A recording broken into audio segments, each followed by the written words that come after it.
Hello, hello, hello. Another Fit Food Lover Q&A from the Shape Up program. Plus questions that I've been asked on socials. I put a post up today. I actually remembered to put something up and ask for questions. I did see. Yeah. Well done. Got Rosie texting me. So Rosie's on holiday with Lev. Oh, he's had a disaster today. He's managed to stub his toe and split his big toenail. So Oh, he's been really ouch. dramatic, refusing to go in the pool. So there's nothing to do in the hotel, but because his foot hurts, he won't walk anywhere. So they're stuck. He's stuck on his tablet, which he could have done at home. Yeah. Yeah. Not great. Not a good start to the holiday, but hopefully Fine. he'll be Yeah, running around. I've told her that it'll be fine. They did pick up. They do pick up. He'll bounce back. He'll be all right. Cool. So we got some good questions. Actually, got some really good questions Yeah, today. we have. We have got some good ones. So we'll start off with one at the top. A work colleague is doing a 48-hour fast. What benefits does this have? And should we all be doing one? Should we do it? Yeah. So it's benefits. Why do it? How long is best? 48-hour fast. Um, what are the benefits? None. What are the benefits? Misery. What are the benefits of having a fast? None really. Mm, There's no magic. So this idea that intermittent fasting and fasting is magic because it does lots of beneficial things for the body. No, it doesn't do anything extra other than a calorie deficit. So mm, they give you all these benefits like, oh yeah, it fat loss, it can increase autophagy, which is effectively the breakdown of toxins and things within the body, um, all sorts of other things that really all you're getting the benefits from is the calorie deficit and the results of a calorie deficit. Because yeah. all fasting is going to do is reduce your calorie intake. So you're going to be consuming fewer calories than you're burning, and you're going to lose body fat. There is no benefit to doing it Yeah. over doing calorie deficit. Now, having said that, so I remember I talked about the aggressive diet, and you can start that with a short fast, 24 to 36 hours.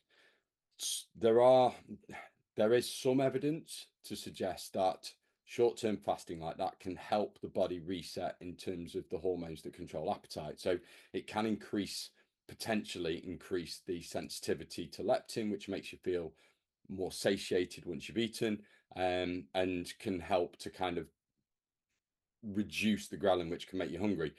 But that's about the only benefit, and it's Mm, not something that you should be doing regularly. It's not something that really is going to give you any benefit regularly, other than, like you say, make you miserable. And the chances are that if you are not in a good place or have a good relationship with your food, if you put everything out for 48 hours, once you've done it, you're going to be very hungry, and it's going to make it very difficult to control your eating once you start eating again. So, yeah. what are the benefits of a 48-hour fast? Nothing really outside moderating your calories and being in a calorie deficit, because calorie deficit has all the benefits of, helping to reduce your risk of heart disease, stroke, cancer, type 2 diabetes. You also, when you're in a deficit, you also get that autophagy. So you get the break that gives the body chance to break down the byproducts and the toxic products and get rid of them. Um, yeah.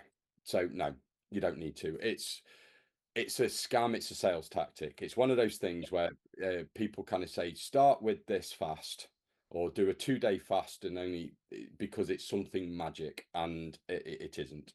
It really isn't. Yeah.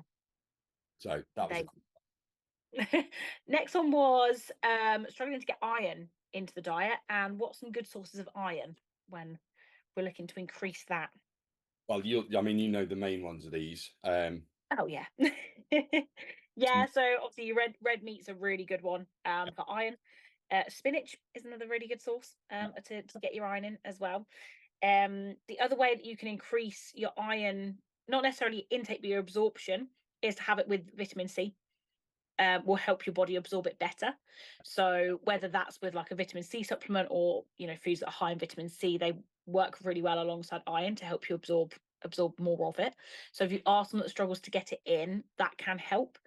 And then, not that it makes a huge difference, but if you then avoid having like your coffee with, so say first thing in the morning, you're having like your vitamin C, trying to get your iron in, don't have your coffee too close to that one because that can then hinder it. But it's not like a huge one. I think if you're a massive tea and coffee drinker, it has a little bit more of an impact. But if you wanted to give your body like the best chance of absorbing your iron, that's like another one that you can look at. But yeah, your red meats, spinach, your leafy greens, they're sort of like your best go-tos, really. And I think it's looking at why you're looking to up it. So if you've been told by doctors that you're low in iron, or had one of the clients recently, didn't we, that went to give blood and couldn't because they had low iron. If for any of those reasons, you can look at like an iron supplement. If you've been told that you need to try and increase that one, but again, taking it alongside that vitamin C will help with the absorption as well. But yeah. Yeah, so anything with tannins, so tea, coffee, red wine, particularly as Yeah. well. And it's really avoiding having those around the time that you're going to have your iron intake. Yeah. And then also the other thing to kind of consider is that we will absorb heme iron, so that is iron from meat. So, and it's red meat's good, but all meat and fish will contain iron. But you are going to absorb that heme source iron better than you are from non-heme or plant-based source iron. Yeah. So I would always recommend that if you are going to get it from plant-based sources like spinach, kale, and green leafy greens, Yeah. pair it with foods that are also higher in vitamin C. So, for example, kale. I'm not suggesting you pour orange juice over your kale, but kale with peppers, for example. Yeah. So something like that, and that will help increase the absorption. But I mean, the other thing is as well that, you know, if you are deficient, the chances of you getting enough iron from your diet is going to be very improbable. Yeah, so you will need, if you've got a deficiency, you do need to go and speak to your doctor, and they will say you'll need to take a supplement. But you can help boost your iron intake. Just naturally meat, leafy greens, and then pairing it with vitamin C and avoiding tannins. And like I said, the other thing is if you are following a vegetarian or vegan diet, that pairing it with the vitamin C will be even more important, or you're more likely to be slightly deficient. So it is one thing to sort of note and keep an eye on as well, a little bit more there. Yeah, absolutely. Yep. Um, Yep. Next one. Struggling to sleep. Any tips on increasing sleep? Yeah. That's something that it's some. Actually, it's a pertinent one that I struggled with sleep last night because Rosie, my girlfriend, is not here. She's not here for the week, and I thought I'd be sleeping brilliantly because I thought, you know, empty bed, starfish, and no. So was. And I didn't, and the main reason for that is that it's a change in the routine. It's a change in. I went to bed at the same time, did everything else normally, but because it's a difference in the environment and the atmosphere, Yeah. that can disrupt it. And I think that's the kind of key thing that I want to start with is whatever you do, whatever you are working on, is you've got to do it consistently. If you there are lots of things you can do to try and work on and improve sleep, and we've said them a few times before, but I'll go through them again in a minute. But if you do them just thinking, oh, I'll just do them for a day or two, and it doesn't work, it won't work. You've got to do it consistently. Sleep and your sleep routine and how you sleep is a habit, and you've got to try and build that habit up, and it's not going to be done in a couple of days. You've got to kind of think, right, let's have a look at sleep hygiene. Let's do this for 2, 3, 4 weeks and see how that works. And then once you've got the basic routine, you can tweak it to try and improve it. But you know, there's no point going, right, well, I've tried that, you know, or I've tried turning my phone off for an hour before going to bed for a couple of nights. It didn't work. I'm going to go back on the phone. Yeah. It's got to be consistent. So it's all the usual stuff. So screen time, turning phones, screens off, and things like that at least 30 minutes before you go to bed, if not more. Having a good bedtime routine. You know, avoiding eating too close to bed.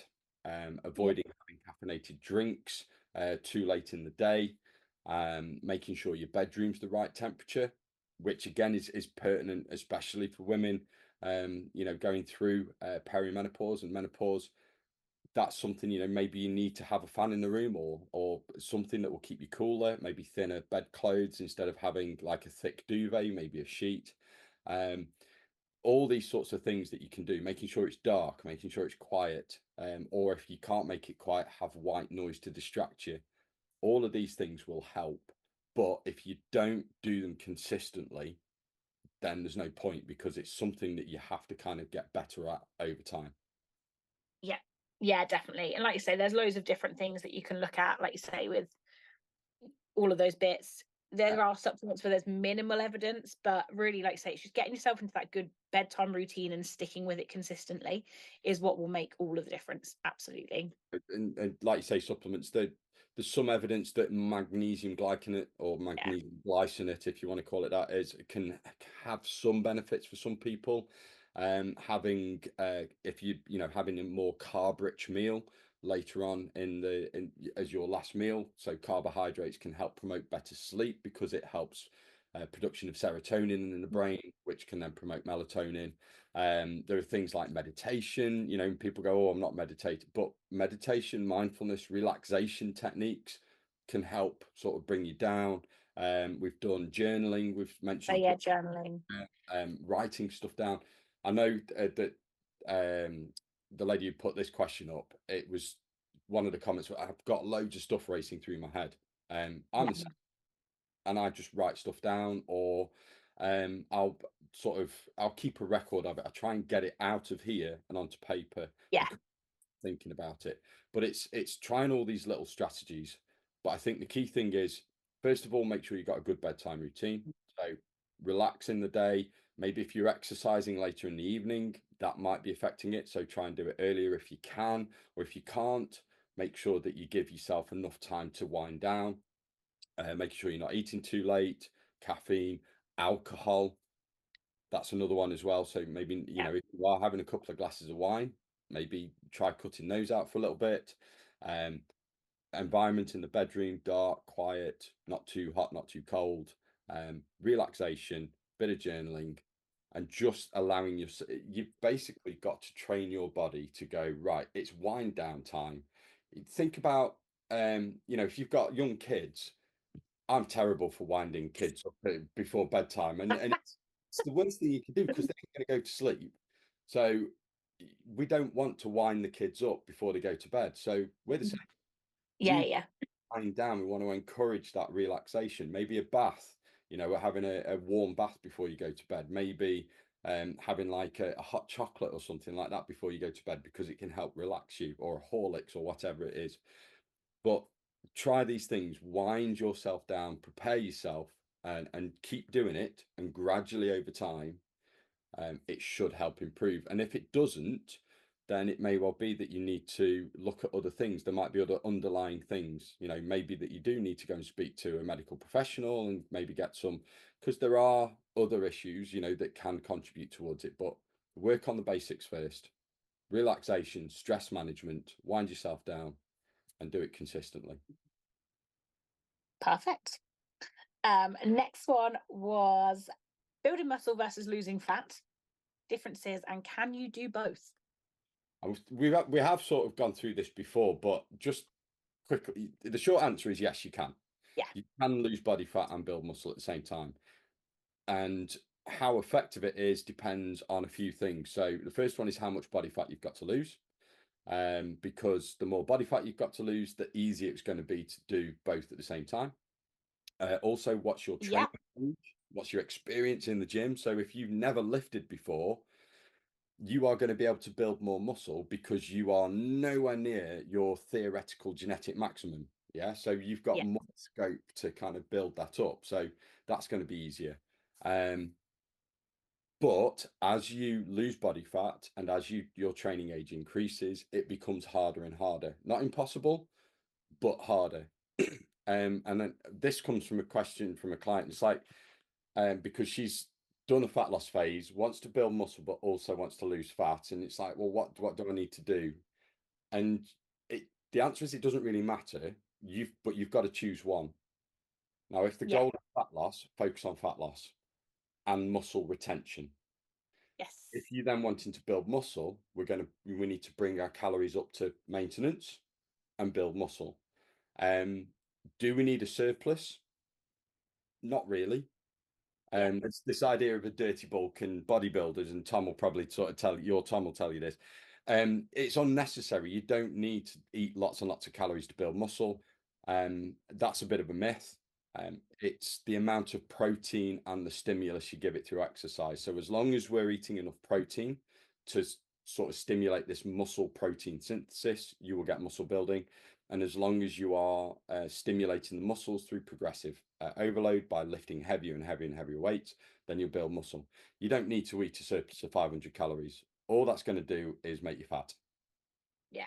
Yeah. You know, Because if you're eating more but you're training harder, then you're still not in a surplus. And I think that's what people need to remember. Like if your volume of food increases, but so does your training volume, yeah. you're cancelling out that excess, if you like. So it's not, you're not really taking in that much extra. The best, I mean, the if you want to get into the nitty gritty of it, then the idea is that you kind of once you've hit a stage where you're happy with your fat loss, Mm. actually, I don't want to lose any more body fat, or I don't want to lose any more weight, and I want to build muscle up to get a fuller look, then we up your calories. We work out what your maintenance calories are, and we bump you up to We that. work from it. Yeah. And then you do your training. Now it might be, as you've increased your calories, as you said, you train harder, so you're going to burn more calories.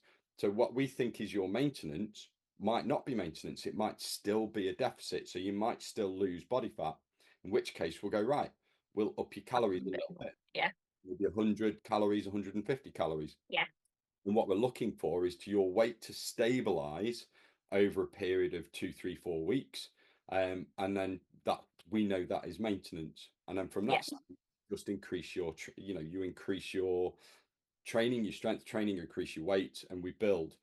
And ideally what we want is this idea of our weight staying roughly the same and our strength going up. Because if your strength's going up, you're going to build muscle. And if Yeah. your weight's staying the same and muscle's going up, then body fat must be coming down. Yeah. And Exactly.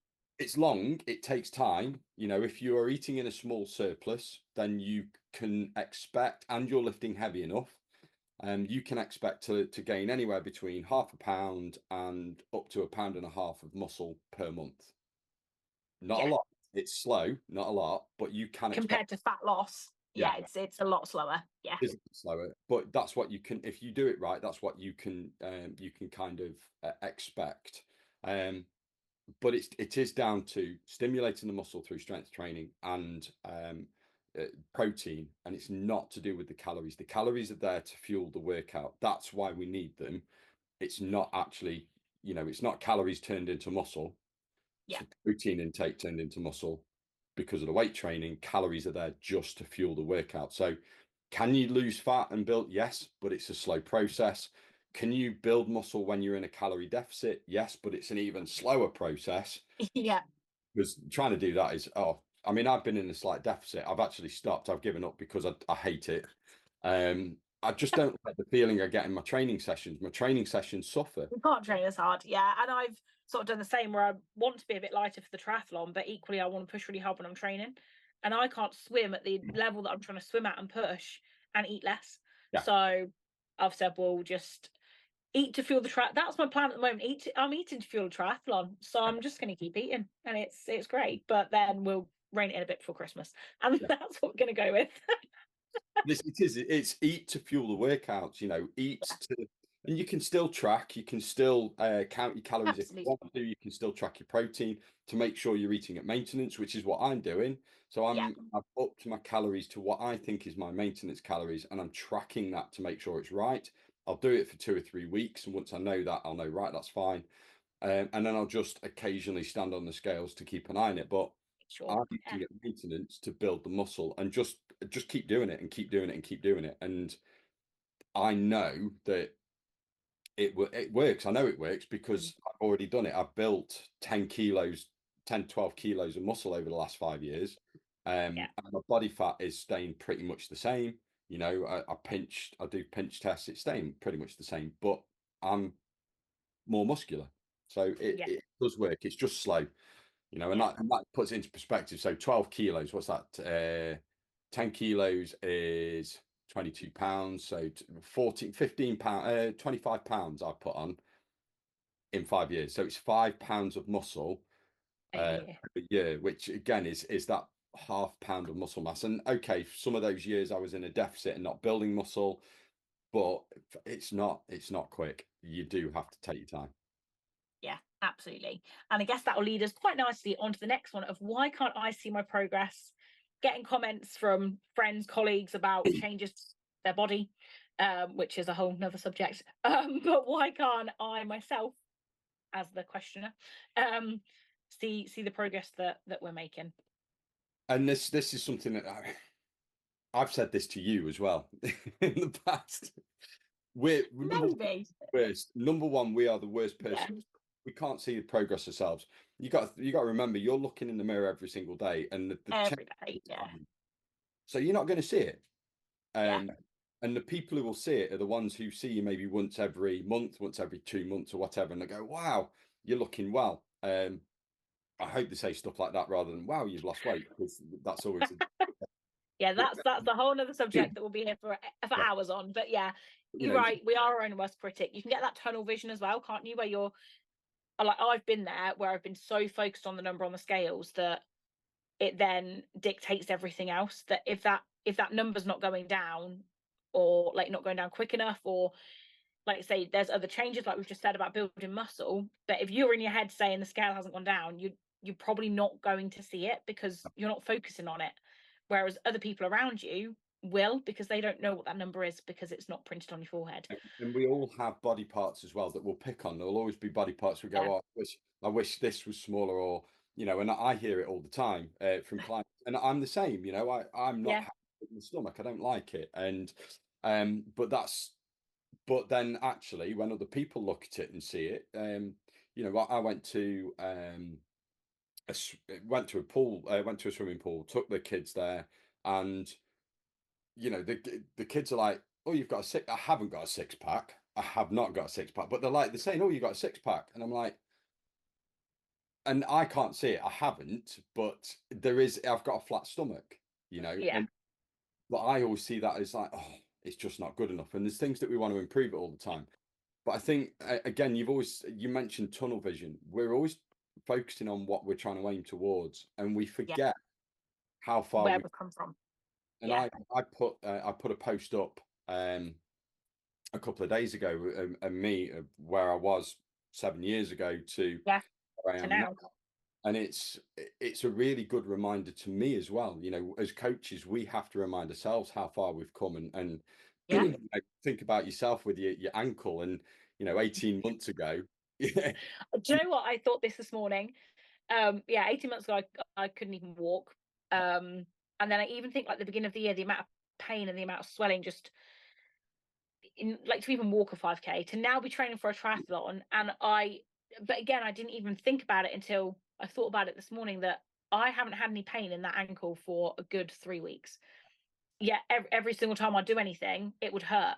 And it's now got to the point where I've now forgotten and thinking, oh, it doesn't hurt. Like that's a shock. But again, it's a similar thing that in my head, I'm just so used to it hurting that I now forget that, oh, wait, there isn't any pain. And that's like you say, to come that far is amazing. And it's the same as fat loss. Like you forget how far you've And come. when you're in it, so I remember that when I did my fat loss phase, and when you were going through, when you're in it, it seems forever. But when Oh, I you cried so much. but when you look back at it, it's no time at all. It really isn't. And that's the thing that you've kind of got to think about when you're on this journey. While you're in it, yes, it seems like it's taken a long time. But if you focus on, have an idea of what you're going to feel like in 12 months' time, 18 months' time, 2 years' time, when you've achieved your goal, and then think about how you feel at the start, and it's looking at the difference, and then always looking back at where you've come from. So it's like, right, how am I feeling now? Do my clothes fit better? Am I smaller? Are my measurements smaller? Are the scales down?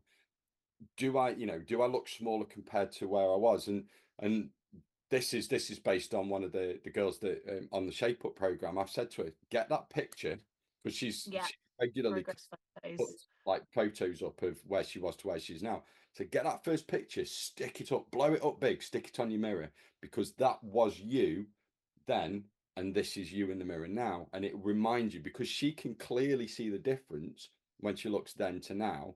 And that's what she needs reminding of. And we need to, instead of focusing on the future, we need to look back and see as well and see how far we've come. And that will keep reminding us. And also, rather than just thinking about where we want to be as the end point, because the other thing, and we said, I think we said this last week, isn't it? You know, you get to that end weight. Are you going to be, can you guarantee you're going to be happy when you reach your goal weight? No, Yeah, no, we're not. I reached a goal. I actually beat my goal weight and I still wasn't happy. And yeah, then I got to a point and I thought, oh, I need to lose more weight. So I did. But then I got to a point and it's like, no, this isn't right. My goal is not just weight loss. I want to build muscle. So actually, we need to understand what our real goal is. For me, it was building muscle, feeling more confident, and it was down to confidence. You know, yeah, if we're being really honest, the main goal is that we want to be able to be confident. So I wanted to be able to take a t-shirt off outside and not feel embarrassed.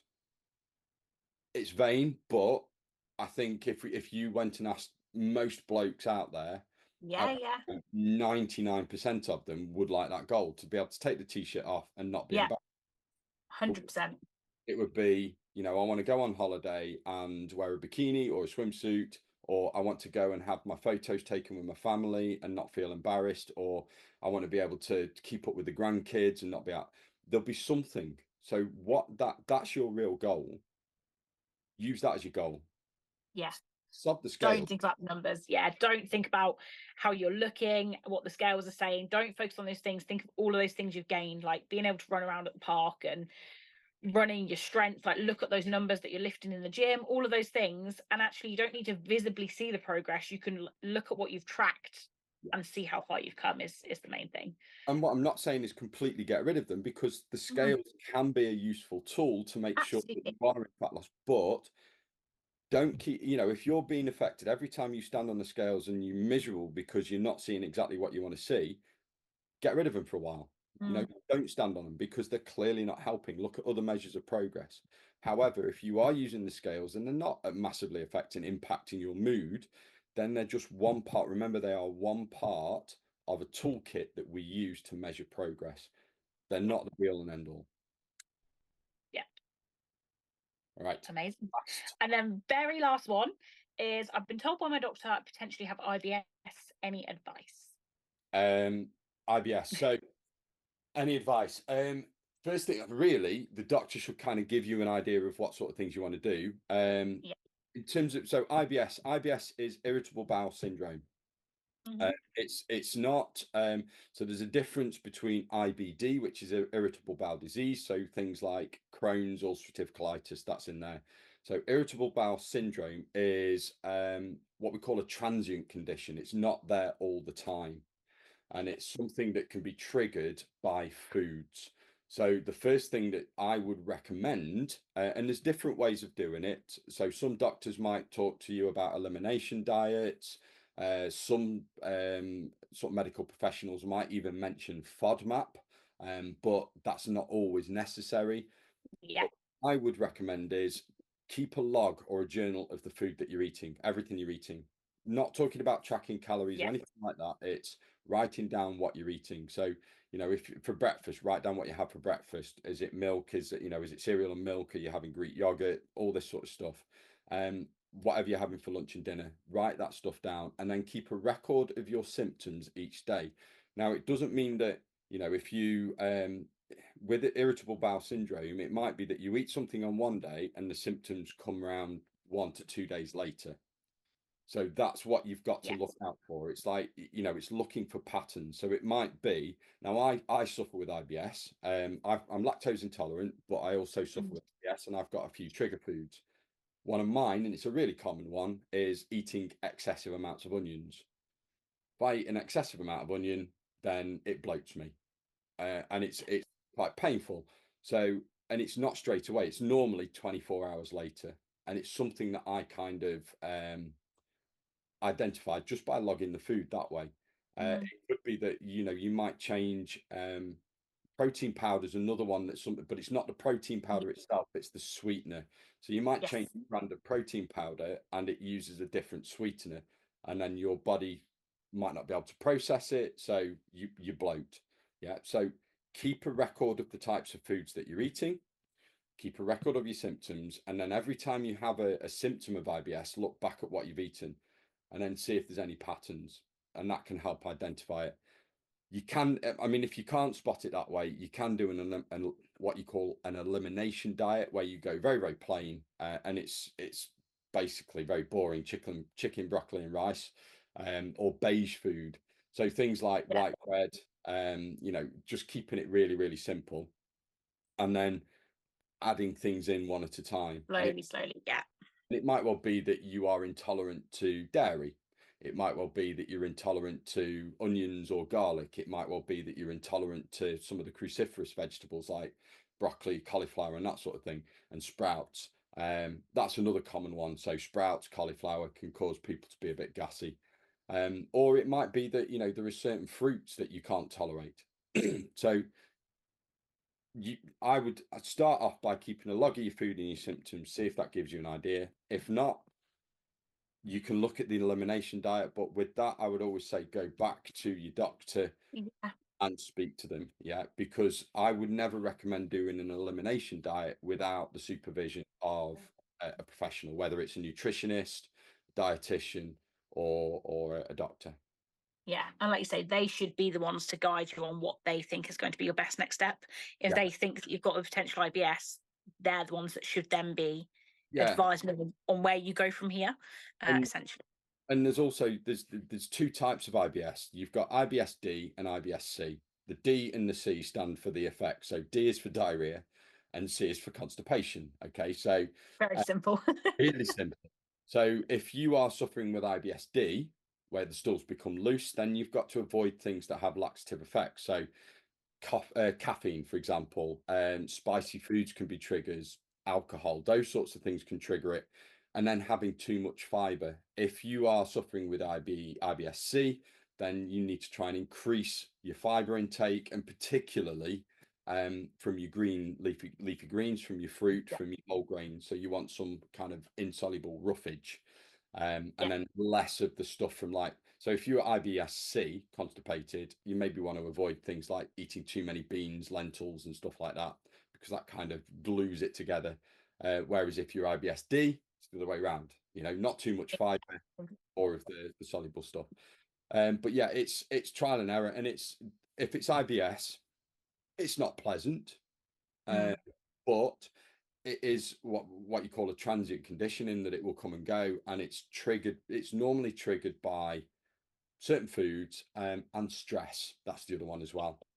So managing stress can help.